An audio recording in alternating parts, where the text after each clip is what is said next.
Hey guys, welcome back to my channel and to my brand new series, Star-Crossed Standing a Group That Has Disbanded. This will be focusing on the K-pop group Wannable, and this is the first episode. So, welcome to the series. This first episode will mostly serve as an introduction to the series and give you guys an idea of what to expect from this, as well as some reasons to why I'm starting this series. And yeah, so let's get started. So, why I'm standing Wannable? So, as you guys probably know if you've heard of Wannable, they disbanded officially in December of 2018, but had their last concert in January of 2019. So you're asking why stan them now. So here's the thing. So I was a K-pop stan when they debuted. I became a K-pop stan in March of 2017, and Wannable debuted in August of that year, I believe. But I was busy with a lot of other groups, and honestly, I hadn't watched Produce 101 Season 2, I was too fresh of a fan to really know what that was, and so I didn't really understand the hype over the group. Like, I knew people who stan them, but I just didn't get why everyone was, like, making such a big deal out of it. I also didn't really like any of their songs at first, so again, I didn't really understand the popularity or why they were getting all this attention. And that was, again, because I really didn't understand what the Produce series was, how they'd been formed, or any of that. And so my first real introduction to them as people was watching their episodes on the variety show Knowing Brother, because I really love that show. It's my favorite K-pop Korean variety show, and I watch a lot of that. And at the time when I was like really getting into it, I was watching a lot of the episodes with boy groups and girl groups, because to me those were more interesting because, you know, it would help me get into idols and stuff. So I watched the episodes with Wannable in them because they were boy group episodes, and I was going through all the ones with boy groups and girl groups.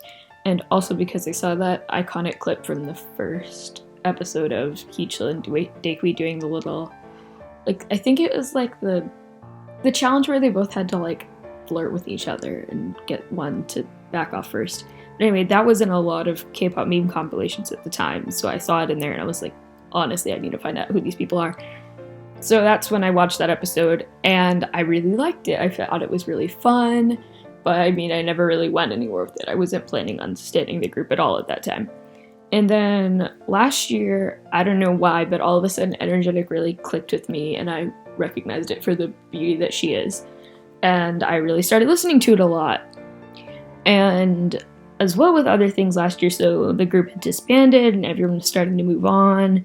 And so I was seeing a lot of their new solo stuff and stuff like that, and I really wasn't vibing with it. I didn't really care. I was like, I never really stan this group. I'm not that interested in studying their members afterward, but okay.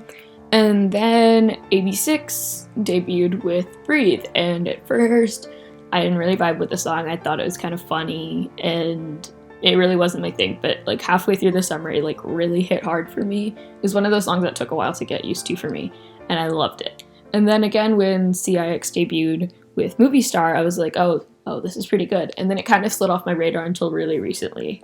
Again, because there was a lot of stuff coming out at the time, and there wasn't really a reason for me to focus on CIX. I was really just, oh yeah, isn't he from 101? And then Daniel debuted over the summer last year with What Are You Up To? And I checked it out because basically until that point, the whole internet was just Kang Daniel, brand reputation, all of that kind of stuff. It was just like Kang Daniel was up there, and I didn't understand the hype with him. Like, I knew he was a member of 101, but like, you know, like singling one member out of the group like that, and like the whole world was just like falling on their face in front of him. I didn't get it. So I watched the music video. I was like, maybe he's got something to offer, and I honestly didn't like the song. And like looking back at it, I really wish I'd like taken the time to go listen to the rest of his album, because I think I would have become a stan a lot earlier. Because the rest of the album is really, really, really, really good. I just don't like What Are You Up To? And I thought it was a poor choice of a title track, but that's stuff for later. But then anyway, one day I was bored. I think I rewatched the 101 episode of Knowing Brother because I remembered it being super fun. I loved the little, like, the suspense of the, like, mat challenge, like, when they were jumping. That was so interesting to me the first time I saw it. I was like, people can jump that high. But so I went back and rewatched that. And that happened. And then what really was the turning point for Wannable and me, or like the first turning point. So last year, Produce X101 happened. And for once, I was like, you know what? Wannable got super big. Wouldn't it be cool if I stand the next Wannable? So I was like, let me try Produce X 101 and see if I liked it. So I started watching maybe within like the second or third episode, and I really liked it. I got really sucked in because that's what these shows do to you. And I watched this show religiously until the end, and I was like, I'm gonna stay in X1, and this is so cool. But then, as you know, when you've been watching a show for a really long time and it ends, you start missing it, because it was that like once a week thing that I was like always waiting for the episode to come out, to get subbed, and like hiding from spoilers and all that. And then I was like, maybe I should watch Produce 101 Season 2, like 101 season, because everyone that I saw on the internet was like, oh, Season 2 was amazing, it was so cool, it was kind of better than this season. And I was like, if this is cool, what is Season 2 like then? So I think I started watching the first episode, but as you know, those episodes are ridiculously long, and I kind of like was doing that and watching other stuff at the same time, so it kind of like dwindled out, and I don't even think I finished the first episode. But then I like started getting this feeling after that, like after that episode, that I was gonna start standing 101 suit. I can't tell you why, but like this itch in the back of my head was like, you need to stand them, you're gonna like them. And then over that, and then like again, like after all this happened, I started listening to more 101 songs. I started listening to Burn It Up, and which I like really, really loved, because I'm kind of an EDM nut, but like not as much as some people, but I do really like EDM. So then I also, Boomerang started growing on me, which I hadn't liked it at all before. Like it was probably, I found it a really annoying song when it came out, but then it started growing on me. All this happened over the like late summer, and then fall I started standing 101 officially. I don't remember what it was. I think I was kind of like 2019 was like this dry spell for me. Like I listened to a ton of K-pop, and I like were standing groups, but not hard standing. Like I wasn't like keeping up with the members or doing anything like that. And so like I hadn't really like gotten into a group seriously that much in 2019. And so I was like, you know what, let's do it. Let's get into 101, because one, unfortunately they disbanded, but two, that meant that there was like a limited amount of content, which is a weird thing to think about, but it actually kind of helped. Like it gave me the like resolve to do it. So I watched Produce 101 Season 2, and I loved it. I really did. It felt nice going back to that, like to relive those feelings that I felt with Produce X 101, and like getting to know this whole big group of members. And then I also saw faces that have now debuted now, like in One Us and groups like that, and I was like, oh hey, they're in this. And so yeah, I started standing from there, and then I was watching that and watching 101 Go, and then I decided if I was going to put this much effort into standing a group, and I was having so much fun with it, like so much genuine fun that I hadn't had in such a long time with K-pop, that I'd love to turn it into a series. So for the YouTube channel, because stuff on here was kind of rocky, and I was kind of looking for my like big thing that I wanted to focus on.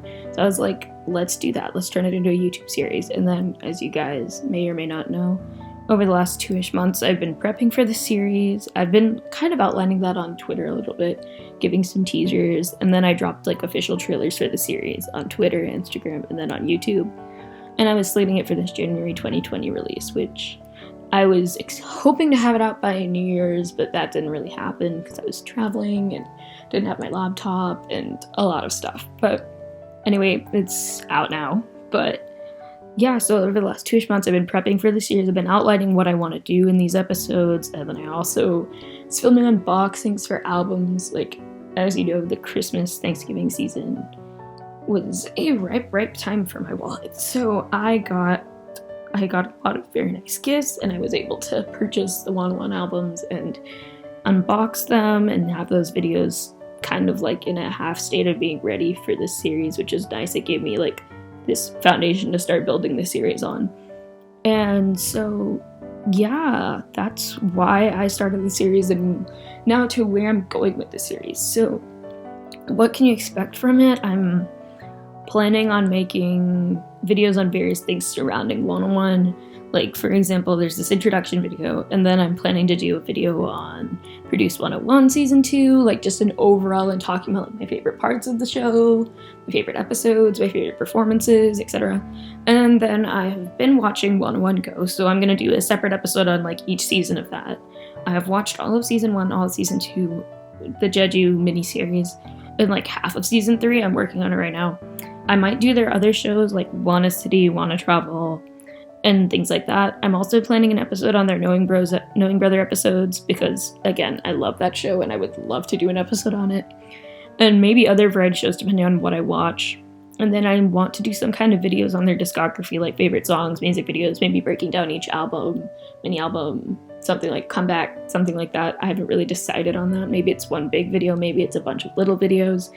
And then, of course, sprinkled in among these episodes are going to be unboxing episodes where for weeks that I just don't have time to record everything and get things done that I want. I have these unboxings that I've done. They're filmed. They're ready to be edited and made into full physical things. And then last thing is the most tentative of these. It's the 101 Extended Universe. Like, I don't know if it's going to be a separate mini-series or to be like a tail end of this series that's kind of ongoing. But, so what I'm calling the 101 Extended Universe is kind of all their stuff post disbandment. So basically everyone's solo debuts and group debuts.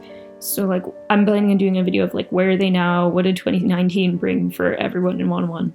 And then like maybe an episode on all the people who debuted solo, and then an episode on the people who debuted in new groups, as well as going back to their old groups in the case of Minhyun. And then maybe a third episode on Songwoo's drama acting. Because I haven't watched Moments of 18 yet, but I want to because I love Songwoo and it would be really fun to see him act because I've always heard him sing, dance amazing, obviously.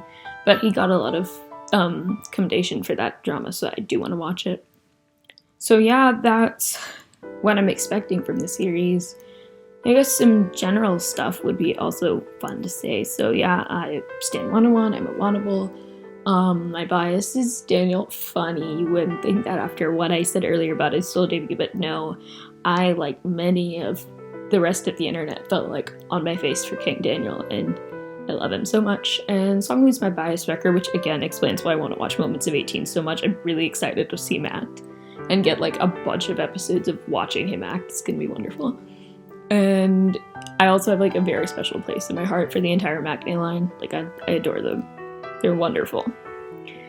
Daehui especially, I feel like these are the kids that I would love to have as my little siblings. It's kind of weird thinking that I'm older than them. Not by much, but like slightly older than the Maknae line. So so those are some of my favorite members as well. I might make an official bias ranking list at some point, but with 11 members and so many of them holding my heart, it's kind of hard to make an actual list based on other than like my top 3 or 4. But yeah, that's where I'm at right now. So thank you for watching this video, and I'm excited to bring you Star-Crossed Standing a group that has disbanded. Stick around for more episodes in the future when we actually start digging into 101 and everything surrounding 101. And I'll see you guys next time. Bye! I promise you.